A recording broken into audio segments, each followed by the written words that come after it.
Welcome back to Ribbon Candy Hooking. It's great to see you. Happy Thursday. Thank you for tuning in on a different day of the week. I completely forgot there were 3 doctor's appointments on Wednesday. How could I forget that? Luckily, I caught them in time, but I was not able to be with you yesterday. Hence the Thursday show. It's great to see everybody. Thank you so much for coming. Robin, hello in Wisconsin. Shopping your closet for t-shirts to go into your G-Spend. How fun is that? Looking through your own stuff. It is super fun. In fact, I'm going to spring up in a minute. I got to show you something I found in the basement that I'm going to be tearing apart for a project. It's so pretty. Melissa, great to see you. Good morning. Hooking some Easter eggs this morning. Oh, that's so perfect, isn't it? This is the time of year. I am feeling so springtimey with sneak peek of the magpie cover piece right here behind me, which I finished. Very springtimey. I just did a couple of quick articles to accompany in Magpie Times, our new magazine that's coming out, to accompany free patterns. And so now I'm feeling super, super springy because I realized I had a bunch of free patterns that I'm putting in, and I don't just kind of want them in there standalone, like, you figure it out. You figure out why this is here. So I wanted to put a little bit of text with some of them, and it brought me to such a springtimey place, which is kind of ironic because this is the most snow we've had on the ground for a few years here in Connecticut. We've got maybe 5 or 6 inches on the ground still.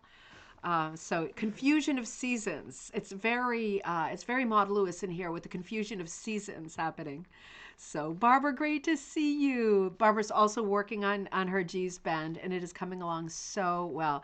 It is so exciting seeing these G's Bend quilts, right? This pattern that I did for ribbon candy hooking, maybe it was a year ago, after I went to the Currier Museum in Manchester, New Hampshire, not to be confused with Currier and Ives, where I thought I was going, but it turned out to be a great museum. And at that moment, there were an exhibit of G's Bend quilts, which I was already very familiar with, but I'd never seen them in person. And that was really exciting for me. So I came home that afternoon and drew a sketch called The Spirit of G's Bend, right? And not a copy of any of the G's Bend quilts. The main sort of signature things about the G's Bend quilts is that they are super wonky. I guess that's an acceptable term to use still because there's books that are called wonky quilts as like the title, but they are wonky, meaning not flush. So the G's Bend pattern that I did is called The Spirit of G's Bend, and it has a lot of wonky lines. And there is a group right now in Facebook that's associated with and Gene Coates put it up, my buddy Gene. It's associated with our Facebook group, which is Rug Hooking and Punch Needle Club. But this group is called the G's Bend Fiber Project. And people are posting their progress on doing this G's Bend quilt that is available still free at Ribbon Candy Hooking, right? It's still there for free. A lot of people have ordered it on rug warp, linen, monk's cloth, whatever backing they want. Some people ordered it on transfer medium. So people are working on those now in 3 different sizes, and watching the progress of these things is just incredible. I mean, it's just incredible. They're each so different, just like the G's Bend quilts. I'm really excited about this project. We're going to have to work it into an exhibit or into Magpie or something so that a broader audience can see the work that's being done. And it's so much fun always to see people hooking the same pattern, isn't it? That's like one of the great, most fun things as a fiber artist to be looking at, the differences between different people's versions of the same work. So exciting. Make sure that you check out that page if you haven't checked it out yet. It is going to blow your mind. It's fantastic. Linda, great to see you. Hi, howdy from snow-covered Jersey. Us too. It is so pretty outside. We can see all the places where the dog has peed and pooped, though. That is the thing about the snow, isn't it? He is really doing something special out there with the landscape. It's like a sci-fi dog landscape out there. As soon as the snow came down, we have a little Yorkie. He did his path. He has one specific path between like the corner of the gate and the corner of the other gate, going around some trees that grow there. And he has worn that path. It's like Stonehenge, right? It's like now a feature of the surface of the earth. You can probably see it from the moon, like this little crescent that he has run hundreds of thousands of times with his tiny legs. Well, he immediately wore the snow into that same crescent. It's so funny. He's such a creature of habit. Sometimes I take photos from the upstairs bathroom window looking down on it, and it's just the funniest thing. Dogs are just the funniest friends. Karen, good to see you. Good morning in sunny Black Forest, Colorado. That reminds me, I'm coming right back to the thought of Colorado. We'll get right back there. Sandy, great to see you from Trinidad, Colorado. Great to see you. And Kirsten, great to see you. Kirsten just wrapped up the morning hook along. Sorry, I couldn't make it to that. I've been so crazy, extra crazy, if you can believe that. Michelle, great to see you. Howdy, how's it going? And Lisa Smith, hi from Jerusalem, Ohio. Great to see you. Good morning, good afternoon. Jean, good morning. Good to see you in Halifax. Great to see you from the Halifax area. And Spins a Good Yarn. What a great name. Good morning in sunny Northwest Pennsylvania. Northwest. Oh, great. Welcome. Great to see you. Joy, great to see you, my love. Happy morning. And Jill, hello in Mount Vernon, Virginia. Great to see you. Some of my favorite places popping up in the thread today. So it was a busy morning. I literally just recorded a video. I didn't realize I was running right into the coffee time. I'm going to post it later. It's a beginner's video about blocking, meaning applying steam, right? Applying moisture and steam to your finished all wool pieces to make them look very refined and flush and your loops quite perfect, right? And perfection is not something that we're all going for. I was really clear in this video that I'll post as soon as I can today. I was really clear that you don't want to do blocking when you're a person who loves like the three-dimensional quality of your work, or you love that some of your loops are quite high and others are quite low, and that there's this variety, or you're using lots of wild fibers, maybe possibly synthetic blends.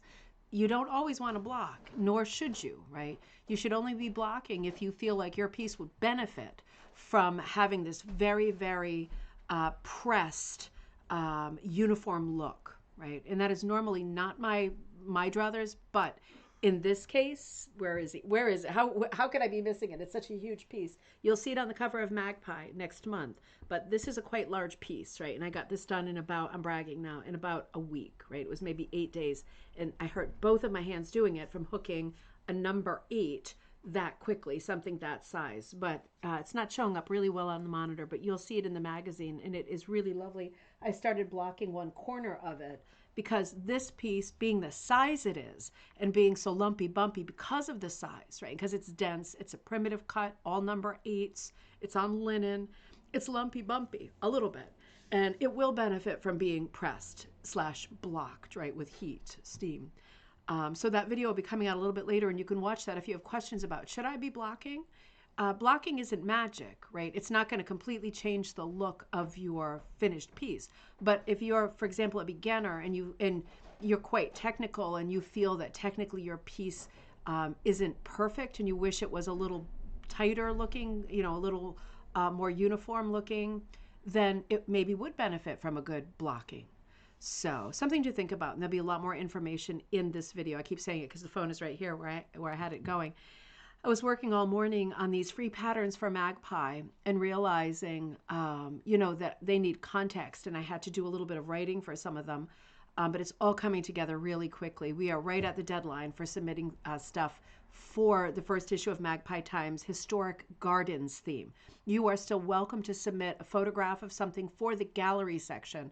In terms of content, we are overloaded. We have so much. We are right at the end. That's why I'm being very careful about what I put in, and I pulled one of my articles, the crochet article, because I can use it next time, but the issue is full. Except for the gallery stuff or the recipe stuff. If you still have a recipe to send for this issue or a gallery piece, I would love to have it. And remember, if you are sending your pieces in for Magpie Times, of course, I kind of care about what the size is and what the cut is, but what I really care about is why you either chose it, if it's a commercial pattern, or designed it, maybe something interesting that happened while you were hooking it, why you were drawn to it, why it's something special that you would want to spend your time on. That's what I really care about. Not so much the size. I'll print whatever you send me, but I'm really interested in the story of the pieces that you do and why they're special to you. I'm interested in you.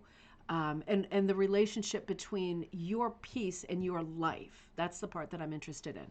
So if you're going to send something, try to give me as much information as you can, so that we can learn more about you. That's really what this magazine is about: is building a community, getting to know each other, getting invested in each other's lives and projects and stories, more than just This piece was cut in a number 4 to a number 6. It measures, 4'1". great, great. Like, it gives you context, but in terms of interest, that's really what we want. Now, Colorado, one more note before we get started, because I can only run a 45-minute show today. It's a half day for the kids, so I have to go pick them up. But Colorado. So we decided with Colorado that I will be at the ATHA group on Saturday to do my talk, right? So that's all according to schedule. There has been a little bit of confusion about whether it is a members only event. It is not. It is an ATHA group, and ATHA groups allow people to come and check out the group, the organization, before they commit to joining for the year, which is like 20 something dollars, right? It's not a bank breaker. But ATHA's national policy is to allow people to come and check out what a guild meeting is like and whether they feel it's a good fit for them and worth the travel and the time. So it is open to the public, right? It is not a members only event. I want to be very clear about that, because I don't do VIP parties. But the following day, I am staying with my friend Rebecca Martin of Storyteller Wool. And we are going to have, at her suggestion, a tea party. You know how we do cocktail time and we do coffee time? We never do tea time. That is so Rebecca, right? She is so British in her manners. Oh, Button, shut up. He's dying to go run the crescent out there. So we are having a tea time. I think she said, and I'll put this up in the Facebook group, if you are in the Colorado group, Sandy maybe, Karen, I think. But if you're in the Colorado group, we're going to do a tea time, a live show for 2 hours, Mountain Time, right? This is Mountain Time in Colorado. Is it, Karen? Is that Mountain Time? I'm so bad. I'm so bad with the way that breaks up. But it's going to be, I think she said 2 to 4. I think she said 2 to 4. We'll confirm that, but it will be right in that window, a couple of hours. I'm going to run a live show for a good hour, like I did when I was in New Hampshire the other weekend, where I can visit in person with different buddies, where I'll be hooking our projects, hooking along. I want to sit with different people and find out what you're hooking, what your project is, and do, I always like to do like a mini, I'm not going to say interview because that's stressy, but mini conversation with people to find out, it's never scripted, how you got into it, maybe what your favorite materials are to hook with, what your favorite subjects are. Who knows what will come out of my mouth, but it'll be friendly and it'll be questions that you know the answer to. If you are available to come to the tea party, be looking for more information on that, or write me at ribboncandyhooking@gmail.com, because it would be great to do the Friday night. We're doing a live show, me and Rebecca, and we're talking about her trip to Multicolores in Guatemala, rug hooking with all of those ladies down there on that great annual trip. That's going to be Friday night. And then Saturday is the talk at ATHA. And then Sunday, we will have a live tea party from Colorado. And I hope that if you are local or somewhat local, that you will be able to come, because I would love to see you there. And I do not often find myself in the West. So I'm hoping to latch up with as many buddies as possible while I'm there. And I hope that you're one of them. Karen says Colorado is Mountain Time, which is 2 hours earlier than the East Coast. So it is like 10:15 in the morning there. So me saying good morning actually is not utter stupidity. It's quite accurate. Isn't that lucky? Jill. Oh, Jill, I said hello in Mount Vernon. Great to see you. Steph, great to see you. Hello from Delacour, Alberta. Great to see you. Good morning. Steph, oh, that's a great topic, blocking, isn't it?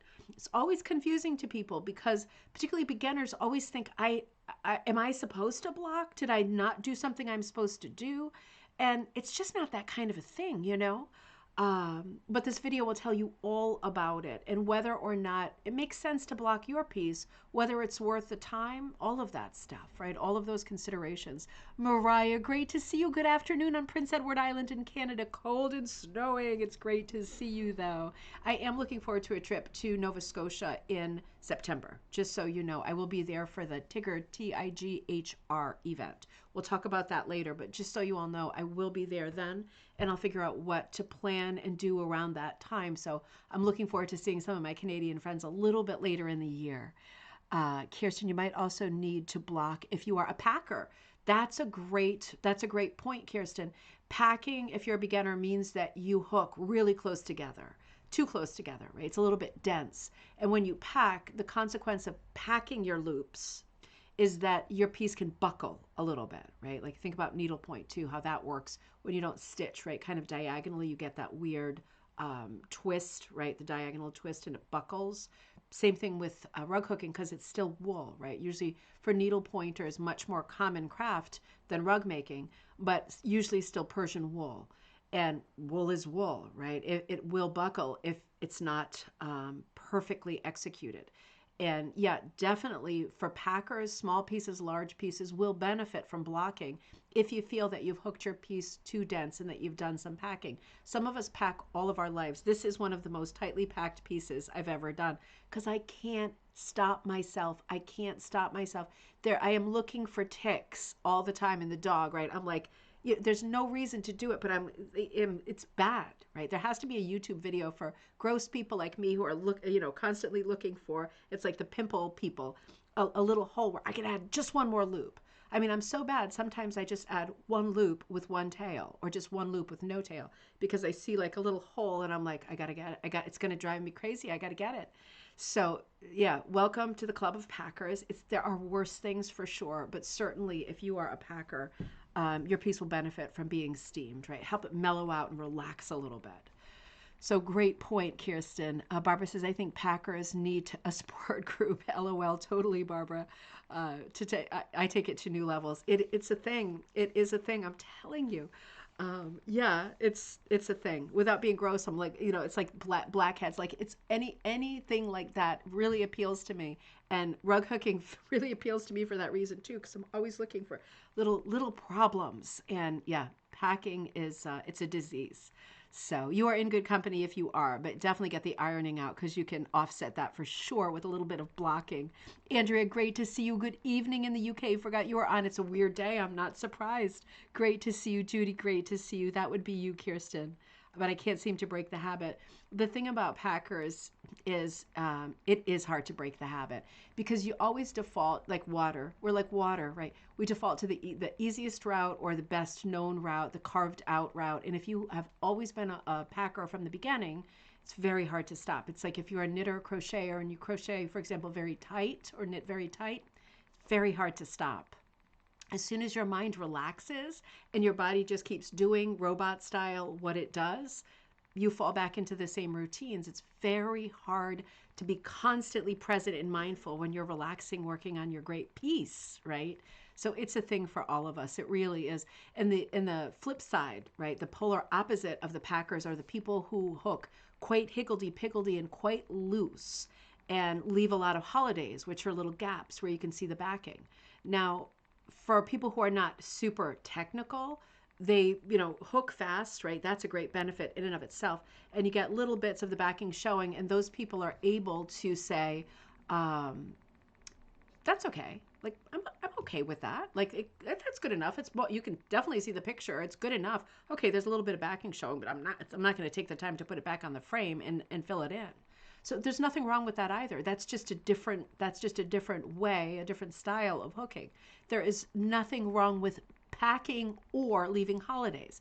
If you pack so much that your piece becomes kind of deformed because it's buckling, then you need to maybe take some bits out and try to get it to relax, right? So it sits better for its own benefit. But if you're just packing a little bit and the piece looks great on the floor, on the wall, then you're good.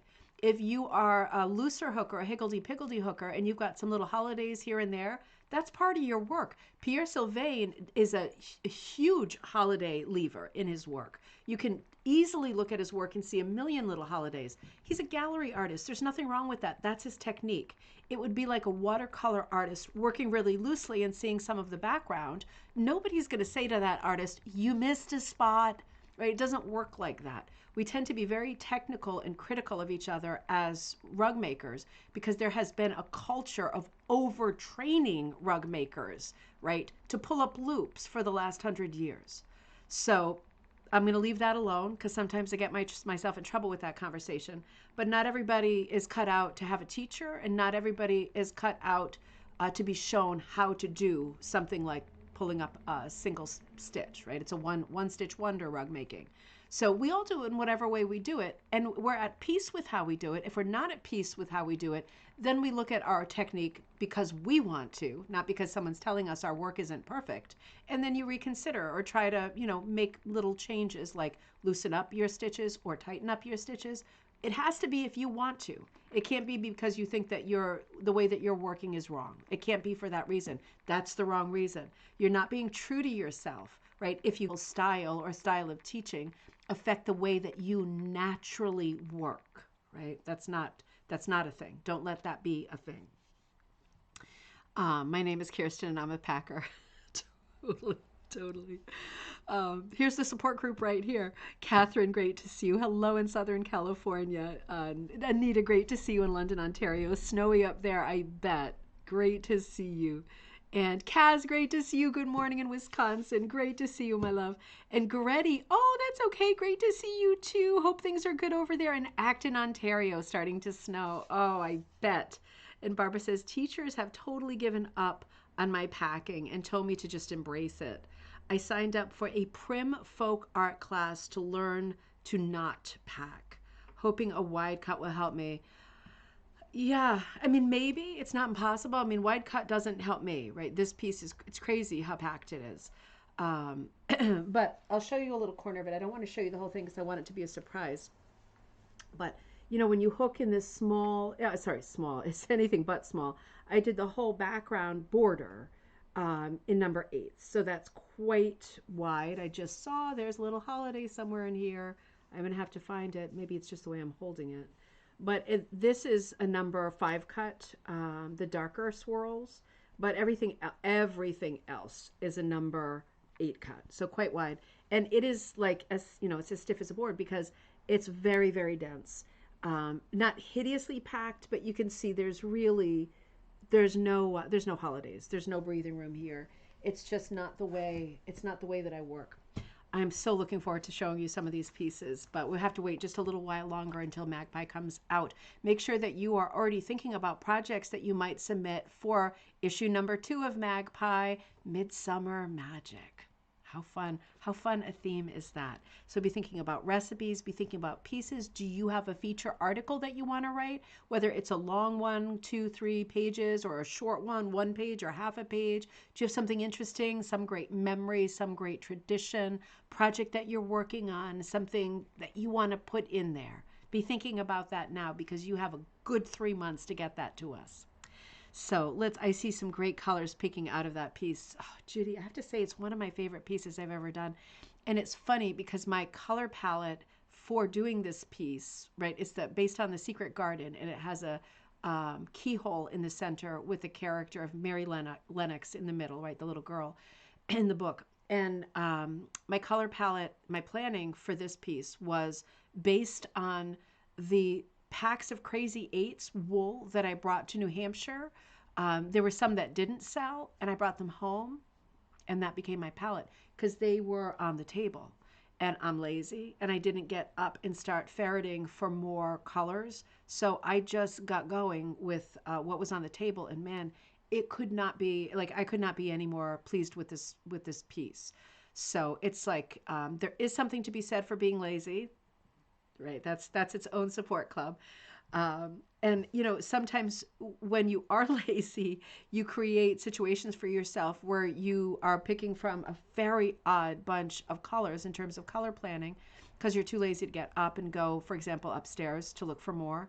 But it did work out in my favor this time because I was forced to use colors together that I would never normally use together. And as a result, I think this is my favorite piece I've ever done. So it just goes to show sometimes working outside your comfort zone for whatever the motivation is or isn't can be a fun thing, right? And can have unexpected positive results. So, what was I going to say? Oh, okay. I was gonna conclude our look at Sadie's mom's scrapbook today, but I realized I'm at home and I realized that I forgot the scrapbook on the table. Fantastic, right? So I thought, why don't we return? Why don't we go in the opposite direction, right? Because Sadie's mom lived in San Diego, California. Why don't we go in the opposite direction? Let's head north to Nova Scotia and return to the Barachois Church, where we were looking at this beautiful collection of cushions that people from literally all over the world have hooked. Now we've done this a few times. We've looked because Remy Levesque, who organized this whole thing, was kind enough to send me a copy of the book, actually two. So I need to get myself together and get like a little raffle or a little contest going with the other one so I can send it to somebody who doesn't have this book yet. But we are coming in and we've picked it up here and there and looked at some of the rugs so far. Let's return for a few minutes to the church and look at some of the other rugs that we have not seen yet. Certainly looking at these rugs, let me come to where we left off. Certainly looking at these rugs is exciting and diverse. It's filled with variety, this book, because there are so many different makers of the rugs. Now, I just want to remind you in terms of quality that I am taking photographs out of a book, and these are quite small photographs too. This is the one we're about to look at. So I'm sorry that the slideshow is not like super, super high quality, but I'm taking pictures of pictures. And from this book here, and I'll tell you more about that, right? I've posted a lot on this book in our Facebook group, Rug Hooking and Punch Needle Club. And if you have more questions about it and you don't know Remy Levesque, you could always write to me at remycandyhooking@gmail.com and I could forward him your message if you're, for example, searching for this book. But I promise probably next week when it's a little bit quieter, maybe even the week after when I get back from Colorado, I will put together a little drawing or something so that I can give away the second copy of the book that was sent to me. So let's come back over here and look at, for example, this lovely piece. Now, this piece was done by Carmen Como Anderson of Dieppe, it's probably Dieppe, New Brunswick, Canada. And this is wool and wool cloth, wool and wool cloth. Not sure what the difference would be there, and cotton. So a beautiful, eclectic piece, lots of energy, lots of color. And some of the artists who contributed rugs to the Barachois Church put little clips, text clips, to describe their piece to kind of support it, right, and give context. And in this case, Carmen wrote, "I remember peaceful Clare, Clare, where I was born. The boat represents the whole of Acadia. She sails proudly towards the 2019 Congrès Mondial Acadien. Okay, you know what? Let me put my other glasses. No, I'm gonna have to make do with these. I can anticipate having some problems with the small text, but I think I'll be okay. Sorry, threw me for a curveball because I saw numbers, right? It's all it takes. So Carmen created this beautiful piece remembering Clare, where she was born. And obviously this place represents Acadia, as she says, but sort of the freedom, some motifs, right? The seafaring life, the coastline, the views, the lighthouse, right? This is just a very small piece. And we're talking in centimeters in this episode, so 33 by 42 centimeters. For a small piece, this is extraordinarily pretty, I think, and cohesive. I love, for example, the amount of blue, right? It's a very limited color palette with its blues, reds, whites, and a little bit of neutral. But really, I see a little bit of orange, but that's still part of the red family. So very limited color palette. It's very, very, very unexpected because it reads as super colorful, doesn't it? There's a few things happening that I think are exceptional. I love the little froth of water around both bits of shore. And I love the storytelling of all of the little colors of seaweed and starfish and things that have washed up on the shore. That is the first layer of interest when we look at this piece, right? The lowest layer is the beach, meaning that's closest to us. And then we hit the water. And the boat is very close to the water, impossibly close, right? So it immediately gives it this feel of a great folk art piece. The perspective is off, right? Which makes it beautiful folk art. That is one of the qualities of folk art that we embrace. I love the sail on the left, how it's got those swirly blues in it, right? It really mimics the movement of both the sky and the water. So it's just gorgeous movement. Even the other sail has kind of a vanilla swirl running through it, not solid. There's not a lot happening with solids here. There are other devices happening that really bring this piece to the next level. There's great use of shadow under the cloud on the side of the lighthouse, right? You are seeing bits of shadow and contour outlining. You know, we are seeing some black outlining. It's a combination of both of those techniques. Typically, we think of shadowing and shading as of the realistic school of art, whether you're hooking or not. And besides, I'm distracted because I love to read the comments at the same time. The contrast of just the outlining. Those are polar opposites, but when they work together in the same piece, it does create a lot of interest. There's lots to look at. There's lots to read. I think this is an exceptional piece. I think the composition is exceptional too. There are layers of horizontal interest, but then two major motifs with the sailboat and the lighthouse, and then the sort of supporting motif of the gull in the distance, right? They're all linked. The color gets a little bit darker when you get a little bit further offshore. It's just an exceptional piece. It looks like the sand under the lighthouse is a tweedy material. And Barbara says, I think Tiana is juggling us in the fact that I feel so lucky to have met Remy and see the pillow collection. That is fantastic. I know that some of the members were hooked their state. Definitely they did. And we will be getting to that part because it's more toward the end. I'm looking at some of the Canadian entries. We're not looking at all because it's like endless. There's 3. There's 5 on every page, so there's 10 every time I open a page. And there are, for example, well, the pages aren't numbered, but I'm guessing there are more than 500 images in this book. At the end of the book is where we hit the states, the USA 50. So we are coming up to that, and that will be fun when we do. I think that will be a whole evening, maybe a cocktail night. That'll be fun. Rita says, Barbara, I hooked one for each collection. Fun. I did too. I hooked 3 for the states, so we'll see those in here somewhere. They got to be in there somewhere. Oh, there's one. There's 2 of mine. Oh, how pretty they look too. They really look nice. Oh, there's the 3rd one. Gosh, everybody's looks so nice. This book is just so good. I didn't want to leave it for too long. So, you know, I'm just really in love with this piece. I think it's an exceptional piece.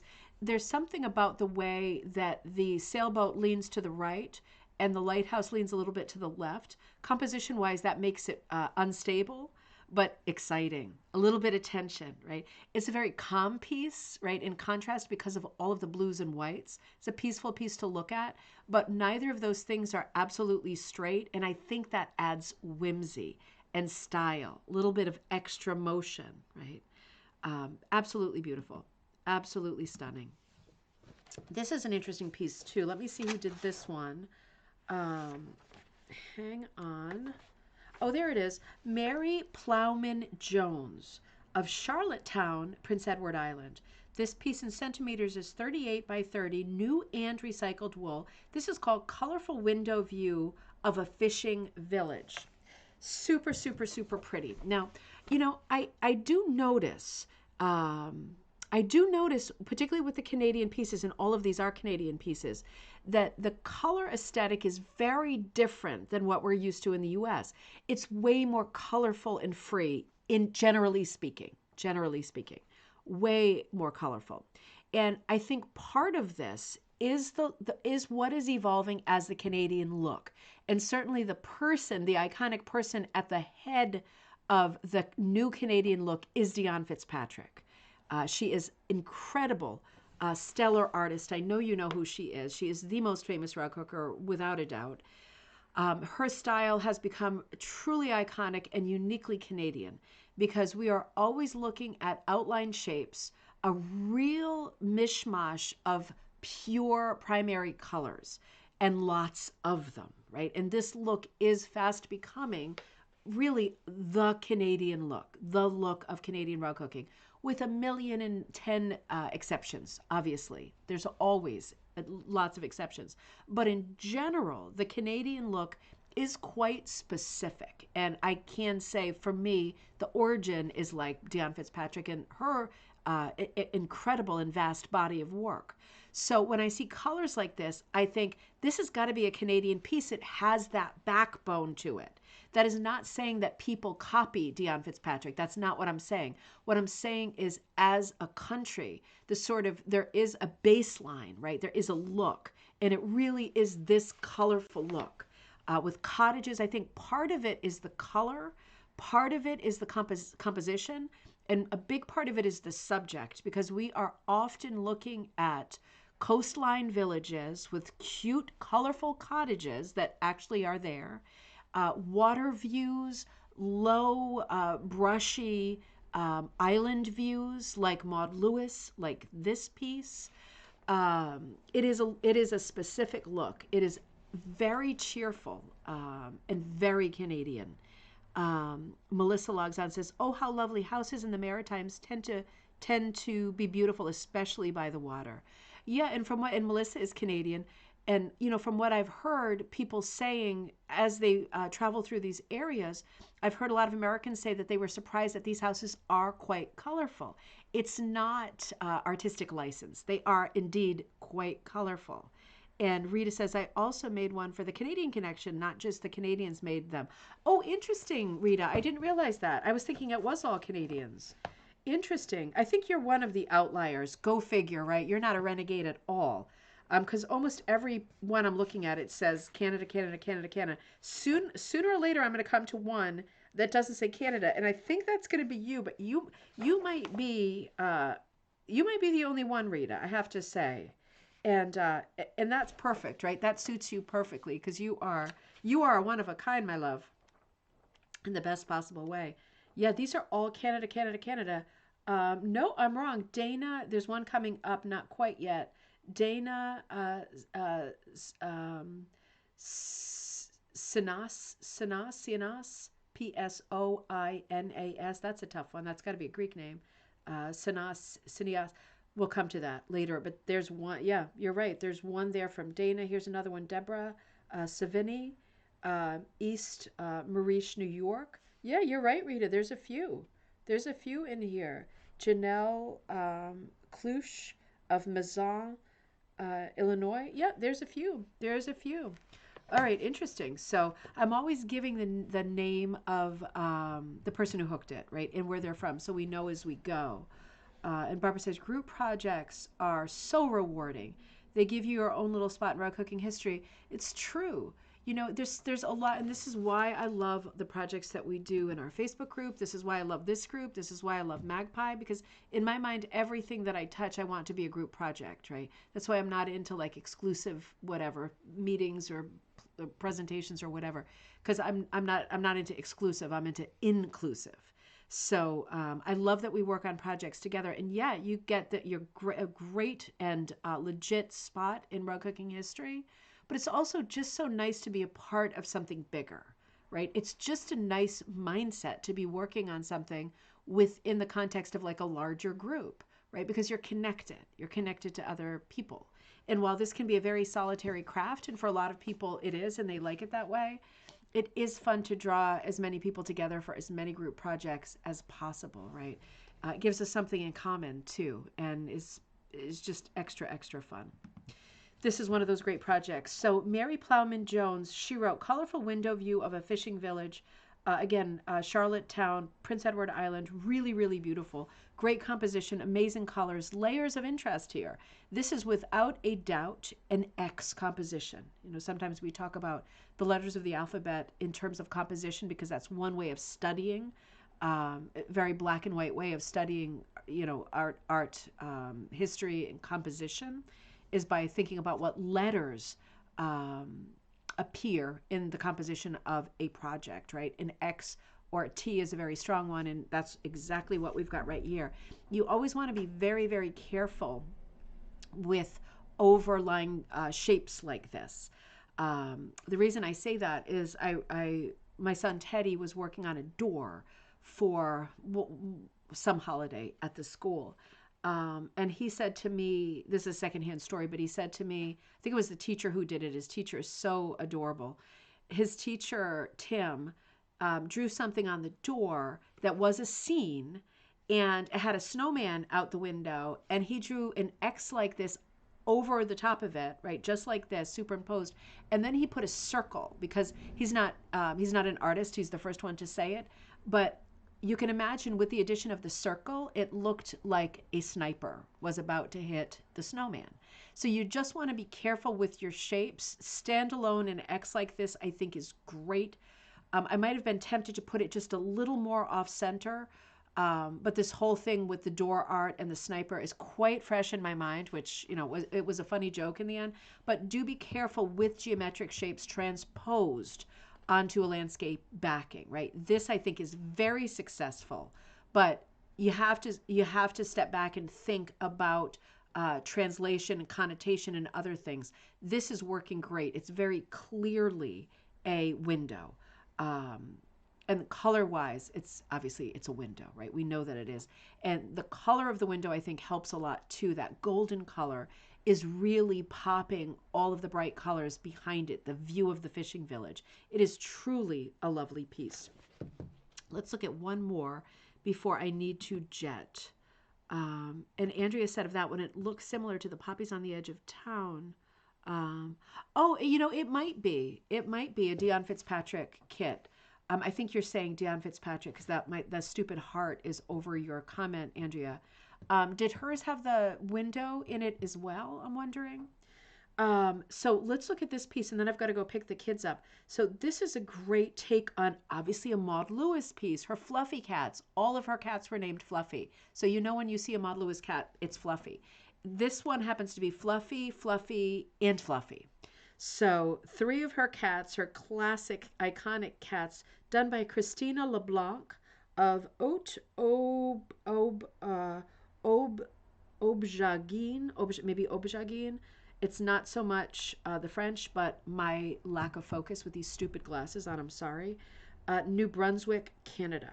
37 by 32 centimeters, wool on linen backing, 3 black cats, based on a painting by Maud Lewis, a Nova Scotian artist.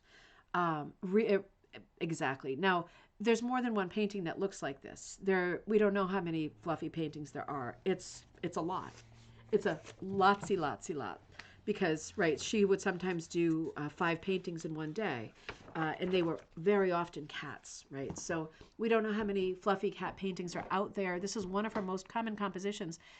Typically what she would do, because she was not a trained artist, is typically what she would do is put the largest Fluffy in the middle under the canopy, right, like a theatrical curtain of cherry blossoms or ferns or whatever she had going on flower-wise that was framing the piece out.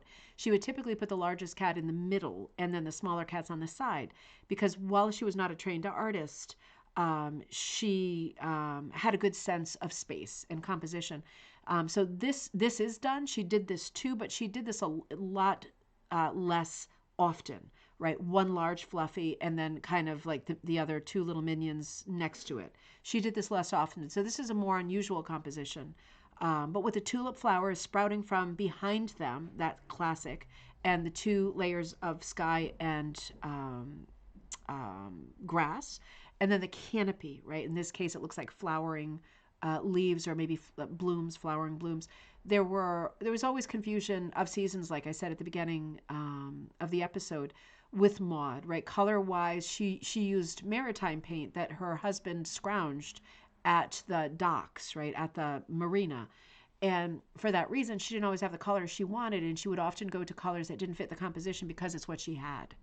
So often it's hard to tell if we're looking at flowers or fronds, plant leaves, petals, ferns. It's very hard to tell. And honestly, with Maud Lewis, it just doesn't matter, right? What matters is the composition, the look. This is one of her iconic handfuls of subjects. So it absolutely reads as Maud Lewis with those moon eyes, those big, round, yellow eyes, right? Absolutely beautiful, adorable. Judy says, I have a friend who rescues cats, and they are all named Bob. That is so cute. There's a children's song. Oh, one of the CDs that goes with one of the something Boynton. I don't want to say Enid, right? That's the mystery writer. Something Boynton. You know what I mean? From the 90s. There was a series of kids there was a series of kids books that came with CDs, and they all had original artists who performed some of the poems and stories, Boynton's stories. We used to listen to them when the kids were young.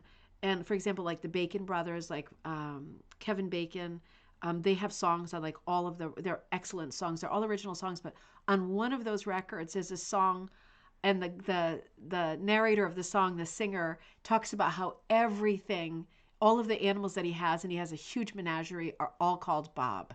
So that would be a funny song to listen to. I wish I could be more specific, but it is one of the Boynton, Boynton books that comes with the CD for kids. And you'll see it says something Bob on one of them. It might even be online on like YouTube or on Amazon to listen to, but it's such a cute song. It really is so cute. And Andrea said of the Dion Fitzpatrick design, the view of the fishing village, there was no cross over it. So again, just be careful when you're layering something like that on, because I love the idea of having two sort of depth perception points, right? The first one being like the pane of glass in the window, the other one being the view outside, right? So it creates interest and distance. But you always want to be careful with that stuff. This particular example was very well done, but just be careful with that because a strong geometric over something can be tricky. More commonly, I'm thinking back to some Vogue covers from the 1910s, 1920s, 1930s. There were often Vogue covers that included, for example, the languid woman sitting in a window seat with the panes, right? And she would be through the glass and lots of panes. And that breaks things up into more of a checkerboard configuration. Still a very heavy layer of geometric on a background. It's telling two stories at once. It's a hard thing to pull off. But this example that we just saw was just lovely. Also the Maud Lewis example at the end. That might have been the inspiration. Sandra Boynton, thank you. That's absolutely it. Thank you, Karen. Yep, Something About Bob. Such a cute song. Really, there's all good CDs with good songs. Funny, the kids just don't like that kind of music anymore. They're hip now, right? They like cool stuff. Well, Teddy likes the Smiths, so I'm like, oh yeah. But no more Sandra Boynton for us, sadly. Hey, I will see you tomorrow. I think I'll see you tomorrow. We're going to my mom's tomorrow because it's a 4-day weekend here at school. They don't give the kids a spring break anymore. Wah wah. So they give them a half day today for teacher development, and then I'm coming. And then Friday off and Monday off. So I'm going to figure out how the weekend plays out. I wanted to do a fun, cozy episode, and my plan is to still do that. But be looking on our Facebook page and also if you subscribe to the YouTube channel, Ribbon Candy Hooking, you see when I make a post to say, this is the day I'm doing it, this is the time. My plan is still to do it tomorrow night at 7 p.m. Eastern Standard Time. So I fully intend, unless something crazy happens, I fully intend to see you tomorrow night for a cozy episode. In the meantime, have a great afternoon. Remember, I am at ribboncandyhooking@gmail.com. Be thinking of the gallery, which is about to close in about 2 days on this issue of Magpie Times, Historic Gardens. And be thinking of the next issue, Midsummer Magic, and what you might send in to be a part of that issue. I will see you tomorrow.